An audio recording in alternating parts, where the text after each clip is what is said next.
चाहूंगा कि आप सभा को संबोधन करें।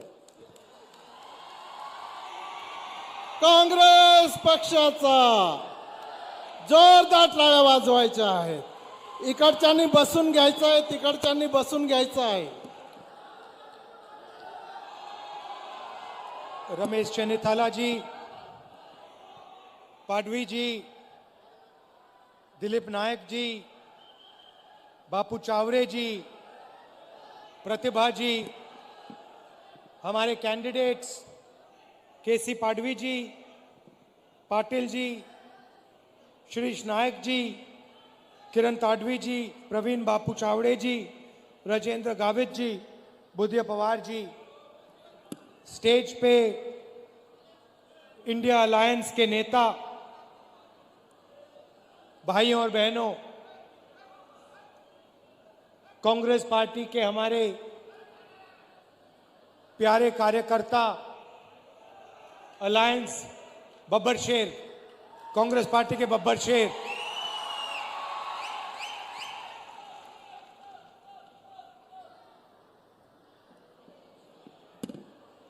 ये जो लड़ाई है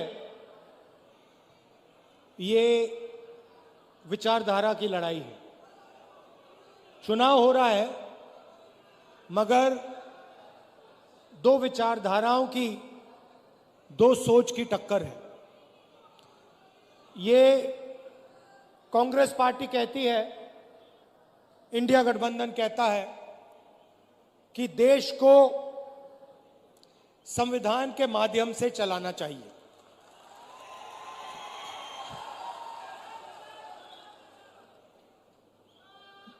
प्रधानमंत्री जी कहते हैं कि मैं संविधान को पब्लिक मीटिंग में दिखाता हूं और संविधान खाली है. संविधान उनके लिए खाली है क्योंकि उन्होंने ये संविधान जिंदगी में पढ़ा नहीं है.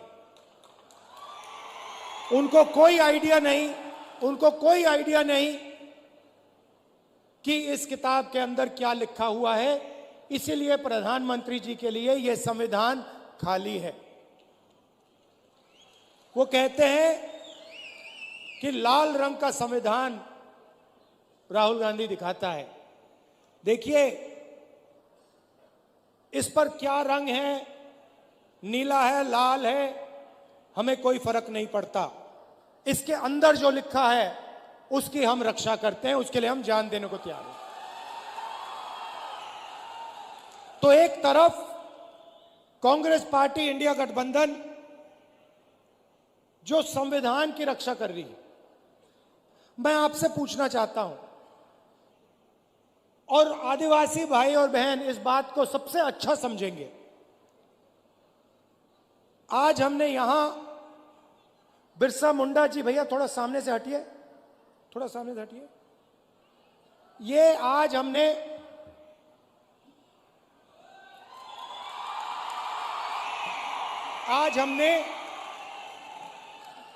इनके सामने, बिरसा मुंडा जी के सामने हाथ जोड़े, मत्था टेका. मैं आपसे पूछना चाहता हूं, क्या बिरसा मुंडा जी की सोच इसमें नहीं है?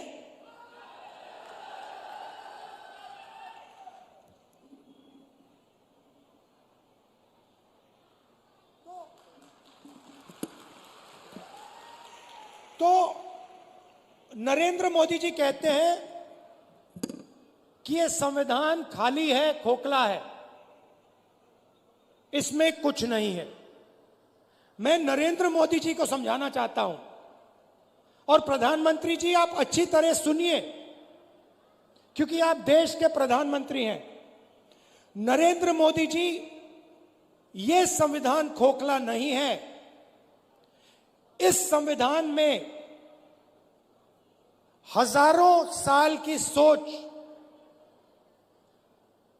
बिरसा मुंडा जी की सोच, बुद्ध भगवान की सोच, फूले जी की सोच, अंबेडकर जी की सोच, गांधी जी की सोच सब भरी हुई है. ये हिंदुस्तान नरेंद्र मोदी जी ये खोखला नहीं है, इसके अंदर हिंदुस्तान का ज्ञान, हिंदुस्तान की आत्मा है। और जब आप इसे खोखला कहते हो तो आप हिंदुस्तान, बिरसा मुंडा जी, महात्मा गांधी जी, अंबेडकर जी, इन सब का अपमान करते हो। लड़ाई भाइयों और बहनों इसको बचाने की है। आपको कॉन्स्टिट्यूशन में, संविधान में नाम दिया गया है। आपको संविधान में आदिवासी नाम दिया गया है। इस संविधान में आप कहीं भी पढ़ लो, इस संविधान में आपको वनवासी नहीं कहा जाता है, आपको आदिवासी कहा जाता है। मगर आरएसएस के लोग, बीजेपी के लोग, हिंदुस्तान के प्रधानमंत्री आपको वनवासी कहते हैं। इन दो शब्दों में बहुत बड़ा फर्क है। आदिवासी का मतलब जो हिंदुस्तान के पहले मालिक थे। इस संविधान में बिरसा मुंडा जी ने जो त्याग किया, जो शहीद हुए, उनके शब्द हैं। इसीलिए संविधान में आपको आदिवासी नाम दिया गया है। आदिवासी नाम का मतलब समझिए। आदिवासी नाम का मतलब हिंदुस्तान के पहले निवासी, हिंदुस्तान के पहले मालिक। मतलब ये जो जल है, ये जो जंगल है, ये जो जमीन है, उसका पहला अधिकार आदिवासियों का है। ये बात, इसके लिए बिरसा मुंडा जी लड़े थे कि जमीन हमारी, जल हमारा, जंगल हमारा, और जल, जमीन और जंगल का फायदा हमें नहीं मिल रहा। इसीलिए शहीद हुए। वो अंग्रेजों से लड़े। आज वही सोच लेकर नरेंद्र मोदी, आरएसएस और बीजेपी घूम रही। वो कहते हैं आप वनवासी हो। वनवासी का मतलब आप जंगल में रहते हो। वनवासी का मतलब आपको ना जल पर, ना जंगल पर, ना जमीन पर अधिकार होना चाहिए। वो आपसे अधिकार छीनते हैं। आपको कहते हैं आप वनवासी हो, और फिर पूरे देश में जंगल काटने का काम करते हैं, आपकी जमीन छीनने का काम करते हैं। पैसा कानून कौन लाया? जमीन अधिकरण बिल कौन लाया? न्यामगिरी में कौन लड़ा? कांग्रेस पार्टी लड़ी, इंडिया गठबंधन के लोग लड़े।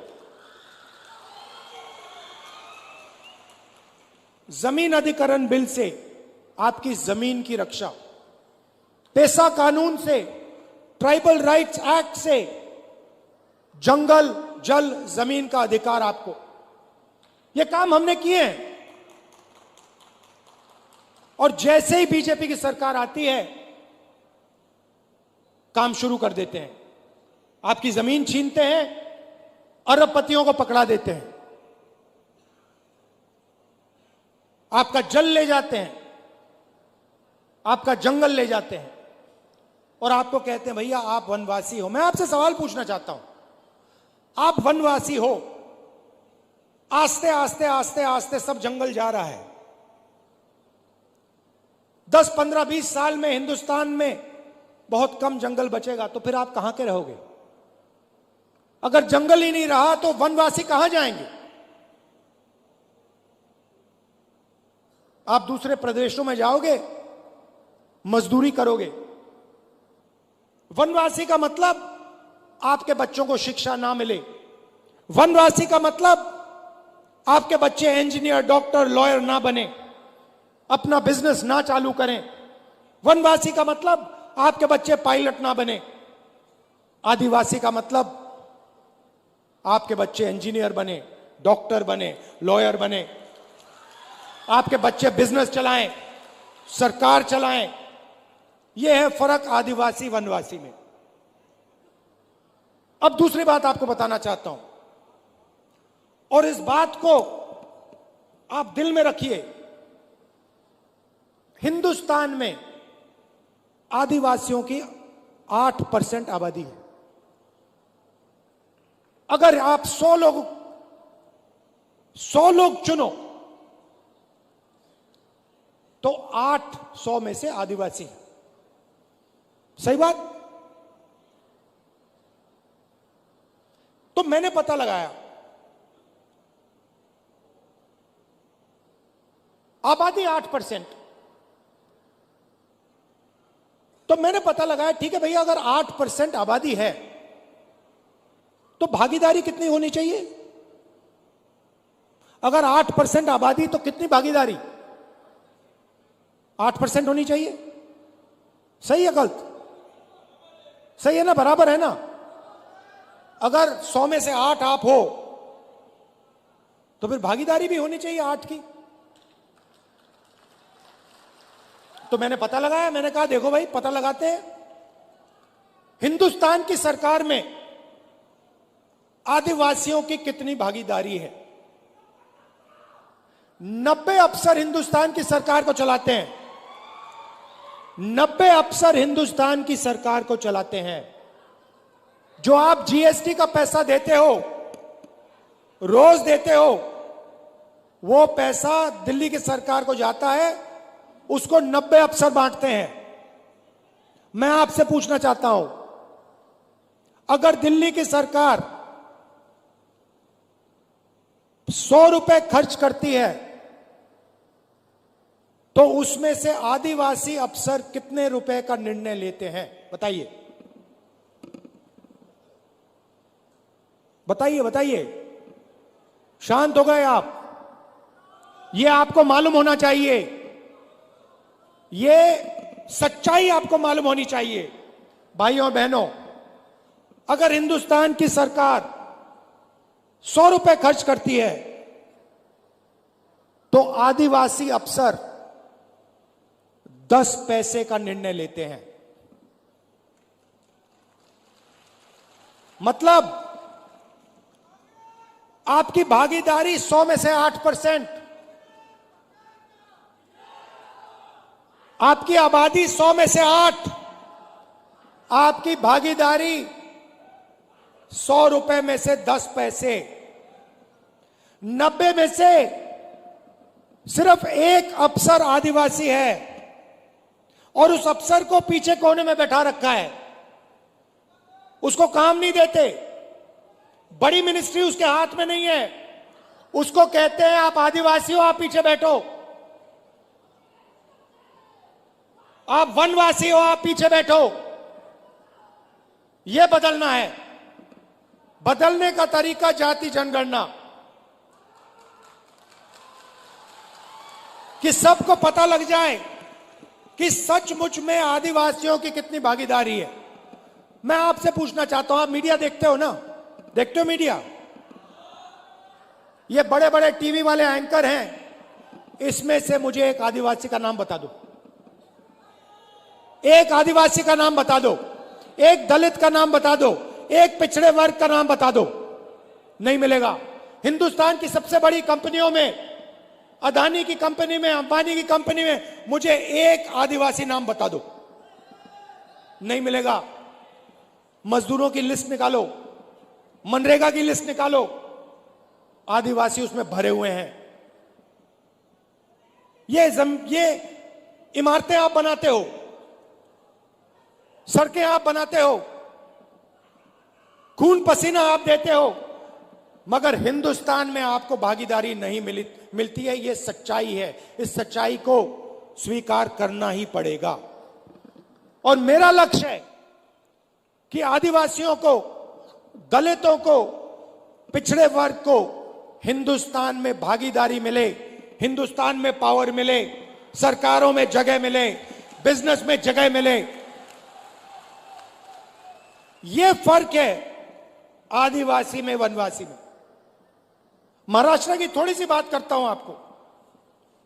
हमारी सरकार आएगी तो हम आपके लिए क्या करने जा रहे हैं। नरेंद्र मोदी जी ने 16 लाख करोड़ रुपया अरबपतियों को कर्जा माफ करके दिया है।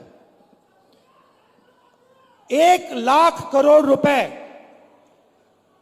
धारावी की जमीन नरेंद्र मोदी की सरकार, महाराष्ट्र की सरकार अदानी को पकड़ा रही है। 1 लाख करोड़ रुपए की जमीन दे रही है। आदिवासियों को क्या दिया, दलितों को क्या दिया, पिछड़ों को क्या दिया, किसानों को क्या दिया, मजदूरों को क्या दिया, महिलाओं को क्या दिया? कुछ नहीं। इसलिए हमने मन बना लिया, जितना पैसा नरेंद्र मोदी अरबपतियों को देगा, जितना कर्जा माफ वो उनका करेगा, हम आपका करेंगे।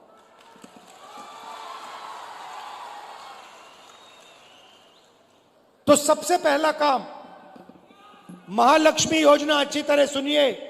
ये आदिवासी बहनें जो आई हैं, आपके बैंक अकाउंट में हर महीने 1 तारीख को खटाखट 3,000 रुपए अंदर आप जगेंगी, बैंक अकाउंट में देखेंगी। और महाराष्ट्र की सरकार, कांग्रेस पार्टी की सरकार, इंडिया गठबंधन की सरकार ने सुबह ही आपके बैंक अकाउंट में 3,000 रुपए डाल दिए होंगे। उसके बाद आप कहेंगी चलो मार्केट जाती हैं, चलो मार्केट चलें। आप जब बस में मार्केट जाएंगी, आपको पता लगेगा कि कांग्रेस पार्टी की सरकार ने महिलाओं के लिए बस का टिकट फ्री में कर दिया है। आप बैठेंगी, कोई आपसे पैसा नहीं मांगेगा, आप बिना पैसे दिए बैंक जाएंगी, 3,000 रुपए बैंक अकाउंट से निकालेंगी और वापस आ जाएंगी। और जब भी आपको बस की जरूरत पड़ेगी, महाराष्ट्र में आपको कहीं भी जाना हो, महाराष्ट्र की महिलाओं से 1 रुपया नहीं लिया जाएगा। अब किसान कहेंगे, राहुल जी आपने महिलाओं को 3,000 रुपए दे दिए, इंडिया गठबंधन की सरकार ने महिलाओं को 3,000 रुपए दे दिए, हर महीने जनवरी, फरवरी, मार्च महिलाओं के बैंक अकाउंट में आ जाता है, फ्री में बस में घूमती हैं, हमारा क्या होगा? सब किसान कहेंगे। मैं उनको कहना चाहता हूं, 3 लाख रुपए तक का कर्जा आपका माफ होगा। और जब आप धान, सोयाबीन, कपास बेचोगे तो आपको सही दाम, minimum support price Congress party की, इंडिया गठबंधन की सरकार देगी। जाति जनगणना की मैंने बात कर दी। हम महाराष्ट्र में जाति जनगणना कराएंगे और पता लगाएंगे कि आदिवासियों की कितनी भागीदारी है संस्थाओं में, सरकार में, ब्यूरोक्रेसी में। आदिवासी, दलित, पिछड़े वर्ग के कितने लोग हैं। पार्लियामेंट में मैंने कह दिया है, लोकसभा में नरेंद्र मोदी के सामने, कांग्रेस पार्टी की सरकार जाति जनगणना करेगी और ये जो 50% का आपने रिजर्वेशन पे दीवार लगा रखी है, इसको हम तोड़ के उड़ा के फेंक देंगे। रिजर्वेशन को हम 50% से आगे ले जाएंगे। लोकसभा में मैंने बोला है, ये वायदा मैं आपसे कर रहा हूं, जाति जनगणना और 50% की दीवार कांग्रेस पार्टी की सरकार दिल्ली में तोड़ेगी, महाराष्ट्र की सरकार यहां तोड़ेगी। जाति जनगणना हम करके दिखाएंगे। सबसे ज्यादा कष्ट गरीबों को इलाज से होता है। गरीब किसान को दिल का ऑपरेशन करना हो, पेट का ऑपरेशन करना हो, किसी को कैंसर हो जाता है, कैंसर का इलाज करना होता है, तो गरीब किसान कर्ज में डूब जाता है। आत्महत्या कर लेता है। इसलिए आपकी नई सरकार, इंडिया गठबंधन की सरकार, महाराष्ट्र में सबको 25 लाख रुपए तक का बीमा देने जा रही है।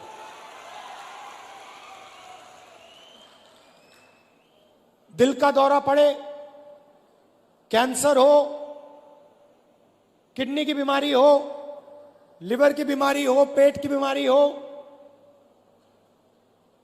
आप अस्पताल जाओगे, 25 लाख रुपए तक का इलाज आप मुफ्त में करवाओगे। और युवाओं को, बेरोजगार युवाओं को 4,000 रुपए प्रति महीना जब तक वो रोजगार पा लेंगे। और 2.5 लाख सरकारी रोजगार जो नरेंद्र मोदी और बीजेपी की सरकार, महाराष्ट्र की सरकार नहीं दे रही, वो हम आदिवासियों के, दलितों के, पिछड़ों के, गरीब जनरल कास्ट के लोगों के हवाले कर देंगे।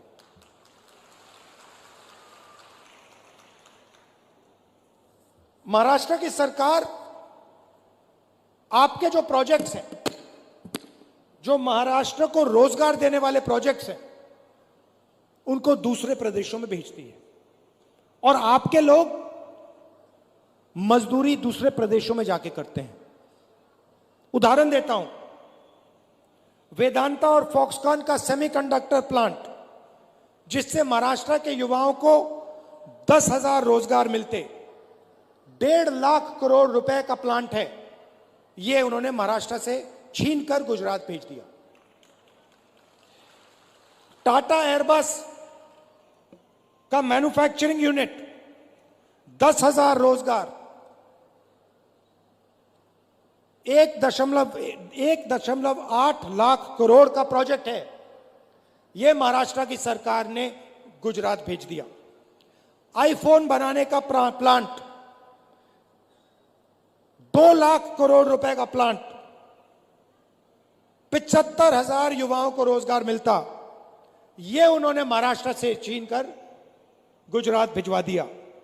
ड्रग पार्क, 80,000 लोगों को रोजगार मिलता, छीन के गुजरात पहुंचा दिया। गेल पेट्रोकेमिकल प्लांट प्रोजेक्ट, 60,000 करोड़ का प्रोजेक्ट था, 21,000 युवाओं को रोजगार मिलता, यह उन्होंने आपसे छीन के दूसरे प्रदेश में भिजवा दिया।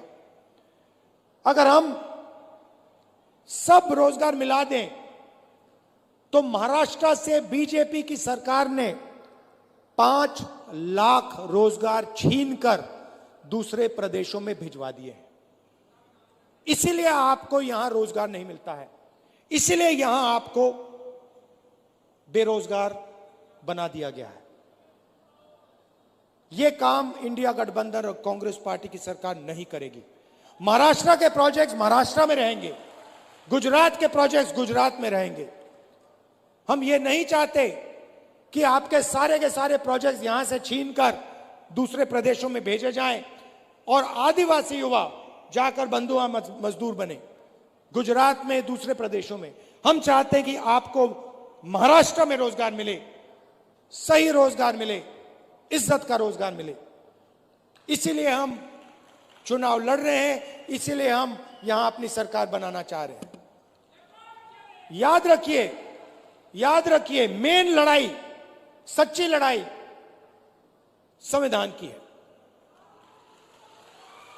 आपको जो भी मिला, जमीन, जल, जंगल, शिक्षा, स्वास्थ्य, रोजगार, जो भी मिलता है, मनरेगा, भोजन का अधिकार, ये सब इस किताब ने दिए हैं। और इस किताब के अंदर पवित्र सोच है,